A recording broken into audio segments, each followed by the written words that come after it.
Yeah, yeah. D-Hood. I don't know about you, but I want my friend just with a ribbon of blue. Yeah. See, I don't know about you, but I want my friend just with a ribbon of blue. You can tell from the way I walk, you know what's up. Walking in the light, they can't help but notice us. The price had a gang sign, I would throw it up. The price had a gang sign, I would throw it up. Long let it king. Price had a gang sign, I would throw it up. The price had a gang sign, I would throw it up. The price had a gang sign, I would throw it up. The price had a gang sign, I would throw it up. As I day, I take a look up in the sky. Caught a glimpse of a rainbow, which was a promise from my guide. Homosexuals try to flip it as a symbol for their pride. Before I ever agree with that BS, man, I'd rather roll over and die. The covenant keeper, devil slaying scripture reader. I follow my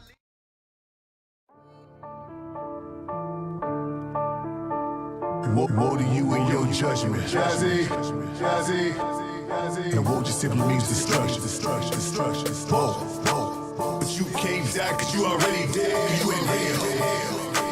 But you can't die cause you already dead. You in hell. You feel the pain.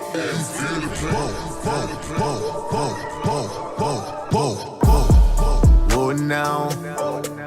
Whoa now. Whoa now. Whoa now. Whoa now. Whoa now.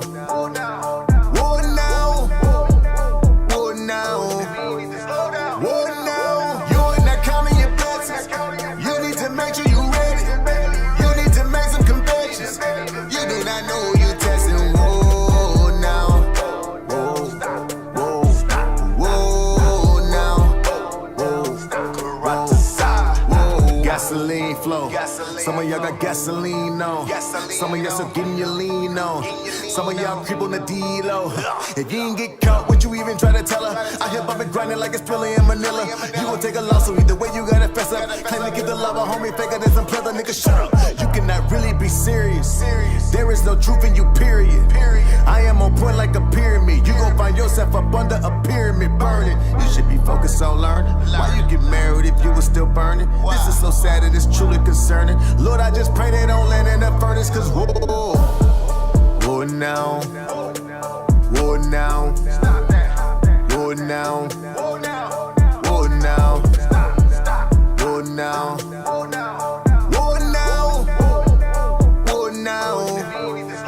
Whoa now. You're not counting your blessings. You need to make sure you're ready. You need to make some confessions. You do not know who you're testing. Whoa now.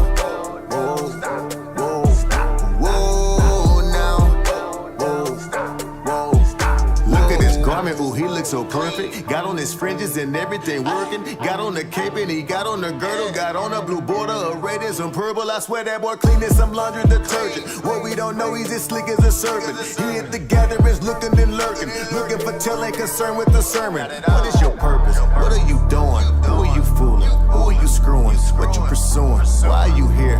Where's your Bible? Who do you fear? You supposed to be up in here ready to hear. Instead you up in here just looking at rear ends. Have you considered your end? When you in hell, you can't do this again. Whoa.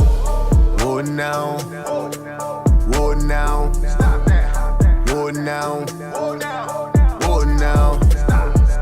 Whoa now.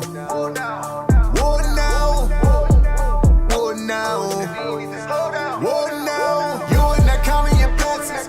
You need to make sure you're ready. You need to make some confessions. Subsurface radar explorations and chemical analysis, real science, and their results were surprising. The evidence was undeniable. This was Noah's Ark. The first part of the analysis was to examine the object and take its measurements. The shape looked like the hull of a ship. One end was pointed as expected from the bow down, and the opposite end was blunt like a stern. The distance from the bow to the stern was 515 feet, or exactly 300 Egyptian elbows. The average width was 50 cubits. These were the exact measurements mentioned in the Bible.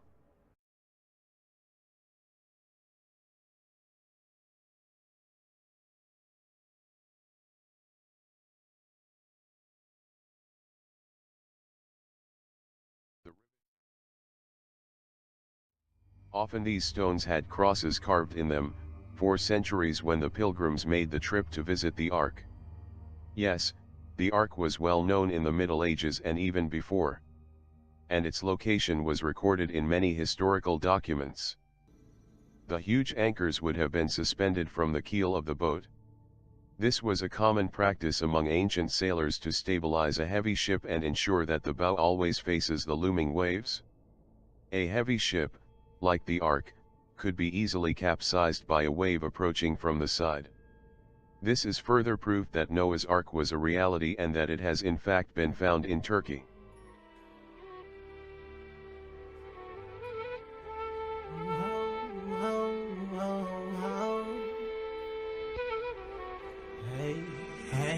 Hey, I remember. Oh, I remember. Oh, I remember. Hey, I'll never forget. I'll never forget. Oh, I remember. On the slave ship with my oppressors. I prayed every night to get delivered. Oh, I'll never forget. I'll never forget. Do you remember? On the slave ship with your oppressors, you prayed every night to get delivered. Oh, don't never forget, don't never forget.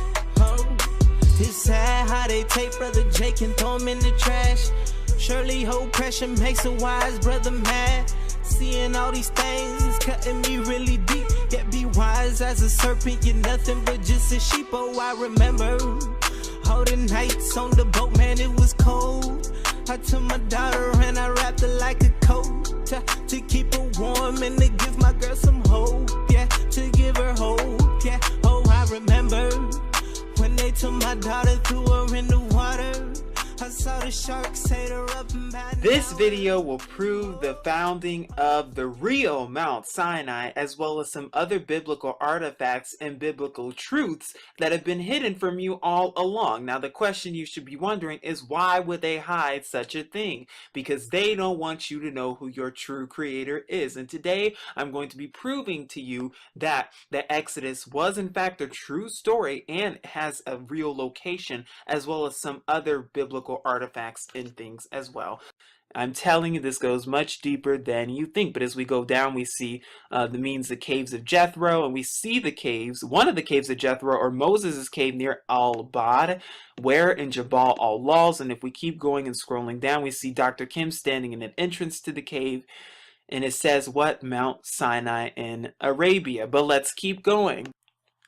Now, I'm showing you this to show you that this is the real, actual, authentic site, because this picture right here shows you the authentic picture of what the split rock of Horeb and Mount Jabal al-Lawz, the rock that Moses struck in order to get out water for the children of Israel, as spoken of in Shamut, or Exodus chapter 17. Oh, but I know you probably think it's photoshopped. I know you probably think it's fake, but unfortunately for you, it is the truth, because I'm telling you, they've been hiding all of this from you. They don't want you to see it. And according to Josephus, it says that Mount Sinai was the highest of mountains in the city of Midian, which is just outside the town of Al-Bad. Jabal al-Lawz is the highest mountain in the upper 2/3 of the country. Also, Philo said Mount Sinai was located in the Sinai, east of the Sinai Peninsula and south of Palestine. That can only mean it's in one place, which is what? In Saudi Arabia. That's where it is. And you can see the research in the hallowed grounds, and the research goes on from there in the layout of the mountains and the artifacts. But it says the upper 200 feet of Jabal al-Lawz is burned black, as we have seen in previous photos above. The Saudi government will confiscate any photographs of the mountain and will not allow any tourists into the country. But U.S. government satellite photos and a few private photos smuggled out of the country reveal the secret mountain by its unique blackened peak. Unlike the traditional site, there are thousands of acres in which to encamp at the base of this mountain, while clearly being visible from the mountaintop. Why would they hide that? Why don't they want you to see that? Why is the Saudi government hiding that? Because they don't want you to know who your creator really is, and they have to hide it. It shows a solitary tree between the two borders. It also shows a guardhouse government sign and fence around the front of Mount Jabal al laws. And it also shows the altar of the golden calf. And it says the base of which the golden calf altar was placed atop. Notice inscriptions of bulls. This is located in the encampment area out Mount Sinai in Arabia and in Midian. Wow. Is this the place where the Aaron built the golden calf, even though they weren't supposed to, during the time that Moses was in Mount Sinai for 40 days and 40 nights? Looks like it. And as you can see, if you get closer, you can see the bulls here, you can see one there, you can see another there. Well, interesting. And then it says, and it even gives a key to it. It says, a dozen giant boulders are stacked in the encampment area and reveal 12 ancient Egyptian petroglyphs of bulls. It is believed the golden calf was placed upon these rocks. Large altars are found on the east and west sides of the mountain. And here are some more photos, courtesy Aaron Sin. And it even shows Google as well, and it shows the archaeological area warning. And of course, they don't want people there, but the government acknowledges archaeological significance. They know the truth, but don't want you to see it. Why? Because they're hiding truth from you. It's time to wake up to the truth. And I know some of you are going to be willfully ignorant of this truth, but he that have an ear, let him hear. So it goes on from there and gives more pictures of actual artifacts. And like I said, I'm going to leave these links below so you can actually see it for yourself. But this shows Dr. Kim next to drawings in the encampment area. And he was a personal physician to the prince in Saudi Arabia and to the king. He lived in Saudi around 15 years. And you see more inscriptions of the actual biblical Exodus. And it even shows the menorah inscription on rocks in Saudi Arabia. It says, in the encampment area, Dr. Kim pointing to the oldest image of the golden oil lampstand ever found. This is where the lampstand was first made, the menorah. Even if you try to show people this, they still want to argue and everything, when the truth is right in front of us. And the real biblical site of the Exodus is Nuweiba, Egypt. And it's going to show you just in a second in the actual route, which is the Red Sea on the east side of the Gulf of Aqaba. And it goes on to say that the wilderness has them entangled in actual pictures when traveling through the wilderness of the Red Sea. It talks about this in Exodus chapter 13 and 14. But when you go to the beach where the crossing took place, we're in Nuweiba, Egypt. And of course it says, Egyptian military fortress, probably Migdol, blocked any northern escape route along the beach. And it says, additionally, there were mountains obstructing their escape. To the south, the mountains came down to the sea, as mentioned by Josephus, for there was on each side a ridge of mountains that terminated at the sea, which were impassable by reason of their roughness and obstructed their flight. And this is according to the Antiquities of the Jews. And you can see the mountains at the beach today. The people were about to turn against Moses because he had led them to an area where they were trapped and would surely die, or so they thought. And of course, this is the Nuweiba beach. Then this is the actual crossing of the Exodus. And we can see, you'll see the column, you'll see the chariot wheels that are underwater in this area. I'm telling you, it's all here. Now, this is the granite column of Solomon. And it says this column matches one on the other side of the Gulf of in Saudi Arabia, which had the inscriptions intact. The Hebrew words Mitzrayim, which means Egypt, death, water, Pharaoh, Edom, Yahuwah, and Solomon were on that column. So what does that tell you? And it's Nuweiba, Egypt. That's where that's where the column is found. And here's the column right here, which marks the crossing site. And in case you don't know, you'll find one of the columns on one side of Nuweiba, Egypt, as well as on the Saudi Arabia side, on the other side of the Gulf of Aqaba. But it says, King Solomon had these columns erected 400 years after the miracle of the crossing of the Red Sea on dry land. Solomon's seaport was at the northern tip of the Gulf of Aqaba at Elat, according to 1 Kings chapter 9, and he was very familiar with the Red Sea crossing site as it was in his neighborhood. The Bible even mentions this column in Isaiah chapter 19, verses 19, where it says, and that day there will be an altar to Yahuwah in the midst of the land of Mitzrayim, or Egypt, and a pillar to Yahuwah at its border. Wow, that's exactly right there. Interesting. You can visit the beach today and see the column in person, as this researcher was able to do in October 2005. And you can actually see it on Google Images as well. They show you right there. But what's also interesting is the name Nuweiba. Like I said, this name right here, Nuweiba, Egypt, is short for what? Is short for this name right here, Nuweiba al-Muzayyina, which means It means the waters of Moses opening. This is amazing. And the exact spot where the crossing took place, we have the site confirmed by maps because that's the crossing route. This is Nuweiba, Egypt. This is the Gulf of Aqaba, and this is the side of Saudi Arabia, as you can see on a map. And you can keep going on with the pictures, the view at Red Sea. But what I want to really focus your attention to as well is the chariot wheels that were found in the sea at Nuweiba. Is that a coincidence? They even took pictures and found actual chariot wheels. Above chariot wheels fixed to axles, standing at attention on this seabed. You can see them right here. You can see one right here as well, and another right there. Above left, photo taken of a gilded chariot wheel that remains on the seafloor. It was found by Ron Wyatt using a molecular frequency generated from his boat above after he set the equipment to search for gold. The Bible said all the chariots of Egypt and 600 choice chariots of gold veneered models were in the army pursuing Yahuwah Elohim's people. It is speculated there were 20,000 chariots destroyed that day. Above right is a drawing of a four-spoke chariot found in an Egyptian tomb from the same time period. 4, 6, and 8 spoke wheels are found here in the Gulf and were only used at the same time during the 18th, well actually the 13th dynasty or 1446 BC when the Exodus took place. But do they want you to know that? Why are they hiding this from you should be the question. Why don't they want you to know this? There were numerous chariot wheels plus human and horse bones at the crossing site. Above on right is a human femur bone that is covered by coral and was tested at Stockholm University. It is from the right leg of a man 365 to 170 centimeters tall. It is basically mineralized by resting in the Red Sea for 3,500 years. And we see more coral covering chariot wheels on a vertical axle that is buried in the sand. Although this is a typical, Bill Fry found this within 10 minutes of searching at Nuweiba. So case in point, you can find these chariot wheels in Nuweiba, Egypt. But it says again, above, a round chariot wheel found off the Gulf of Aqaba coast of Saudi Arabia, opposite of Nuweiba, Egypt. And you can see the photo courtesy Vivica Ponton. And it goes on, and we see another chariot wheel next to it.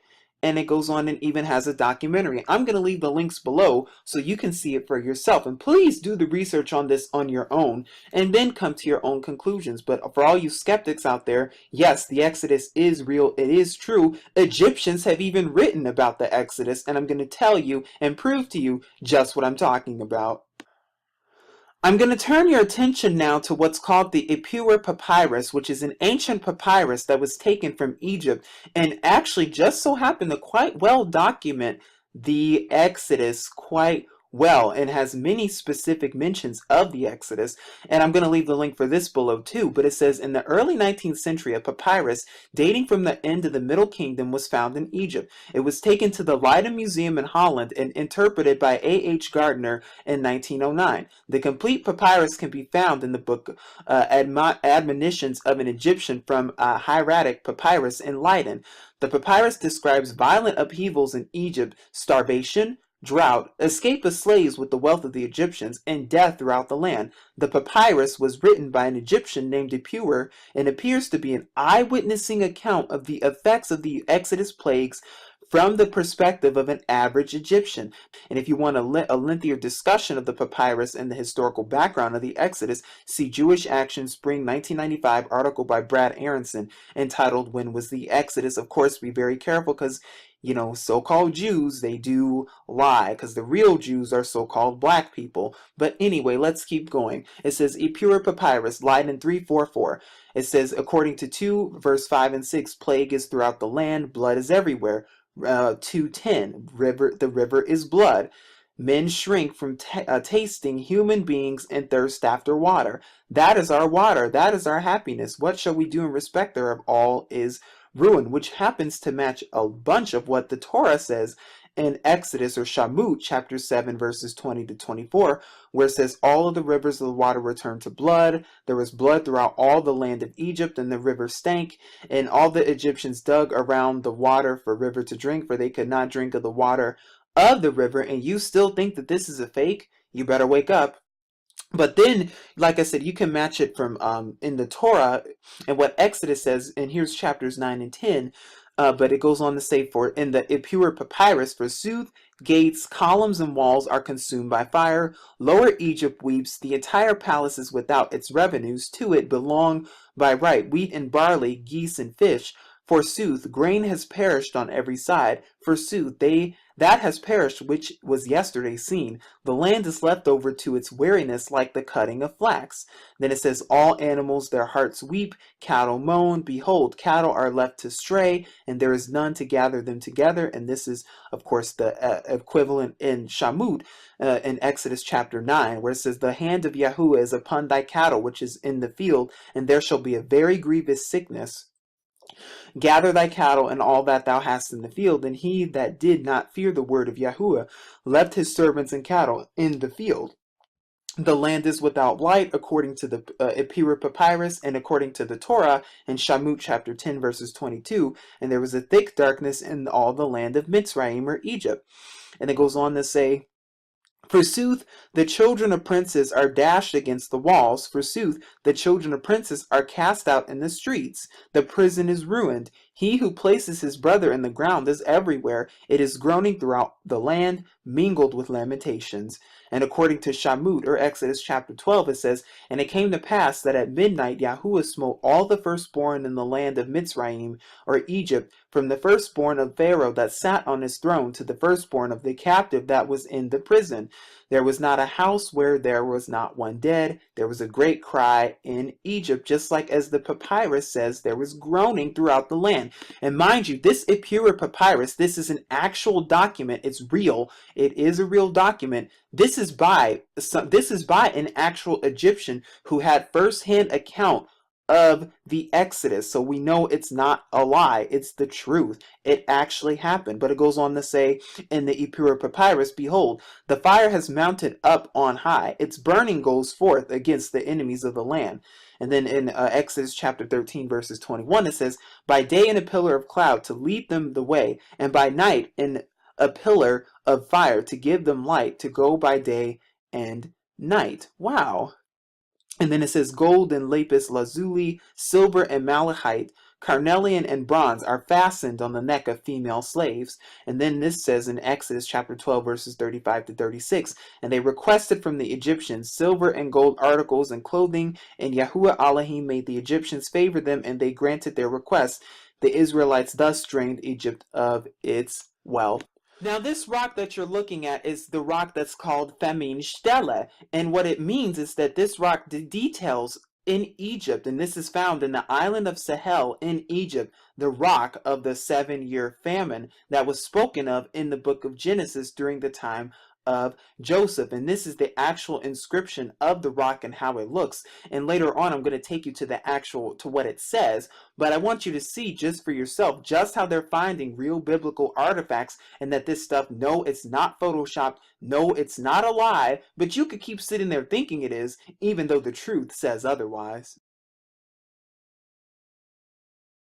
Thou art he whom thy brethren shall praise. Thy hand shall be in the neck of thine enemies, the neck of thine enemies, the neck of thine enemies. When Judah wakes up and turns to the Most High, when Judah wakes up, hey, and realize who he is, when Judah wakes up, something's gonna happen. When Judah wakes up, there's a change that's gonna take place. The scepter shall never leave Judah, or a lawgiver between his feet. Will Shiloh come? What is Judah supposed to do? Put his hand in the neck of his enemy. What is Judah supposed to do?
every site the Most High brought rain. He said he'll bring the rivers back. Look at this. If you notice, it's dry. It's dry, but look what's happening. We have a river that's returning. Look where the house, prove it. Where that at? Where's that at over there? That's Mount Zion in Jerusalem, city of David. But right behind us, there's an ancient river that's just returning. Look at that. That's cold, man. That's dope. Look at that. Let them see that. This is what happens when you return to the feast, during the feast days, as it is written. Seek the Most High face in Mount Zion. When we come back into this land, the Most High perform miracles for us and show us that He's with us. Your teachers should come from Mount Zion, Jerusalem of the judgment. This is where your true teachers coming from. Super cranky. Super cranky. Whoa, whoa. Whoa, whoa. Hey.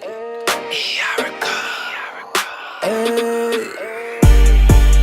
One day we gon' be on our way to Zion, right beside our Savior. We gon' gather us from these other nations. On that day, it's gon' be a celebration. We on our way back to Zion. Tell them that we on our way back to Zion. You know we on our way back to Zion. Tell them we on our way back to Zion. In the jungle, the mighty jungle, my people will unite. The scriptures tells us that we'll go into the wilderness a second time. We the children of God, you better know that. Our homeland, one day we gon' go back. I can't imagine what it's gon' look like. I'm talking go play the streets, imagine being a king. Hey, I can't help but tell the truth. I'm giving you something to look forward to. You got to know that something better is coming. As soon as I see them gates, you know that I'm running. Hey, one day we gon' be on our way to Zion, right beside our Savior. We gon' gather us from these other nations. On that day, it's gon' be a celebration. We on our way back to Zion. Tell them that we on our way back to Zion. You know we on our way back to Zion.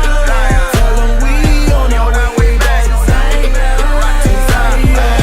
We headed to Zion. The people that's there, you know that they lying. They better beware. For the king of the Jews, that's the mightiest lion. Yeshaya, he's coming back in the clouds. Coming back with his chariots. When the last trumpet sounds. Look, hold up, wait. You ain't heard about them grapes? When we hit the wilderness, one cluster can't provide wine for a whole state. And we gon' see marvels happen every day. Highest light, that's light work. Slight perk, there's more to come. If you can overcome it, just wait. Yeah, and on the cool, I can't wait to see my Savior's face. All along, it's been a black man that made everything inside space. A lot of people gon' hate, yeah, a lot of people gon' hate. Hate if you want, but the 12 tribes running inside them gates to Zion. One day we gon' be on our way to Zion, right beside our Savior. We gon' gather us from these other nations. On that day, it's gon' be a celebration. We on our way back to Zion. Tell them that we on our way back to Zion. You know we on our way back to Zion. Tell them we on our way back to Zion. I can imagine it, even if I tried, I'd be lying. Won't guarantee you'll catch me there, but guarantee you'll catch me trying. You sidestepping, we high stepping the other way. It's weed time. The end time is like the end zone. Back to Zion, and we Dion for my high life in this low estate. And tried that OD for my heritage and Deuteronomy. Can't spell roots without the OT. Trying to bring people to the Most High. Trying to open eyes to who don't see. These giants are no tyrants. I'm looking at them, they 4 feet. The people that you hate will be the righteous women and kings. So this BTZ will not be on TV screens. Got the whole team. Definitely working here. He's working, and it's a blessing to be a part of this movement. You know, I'm fortunate enough to have come out here back to Jerusalem.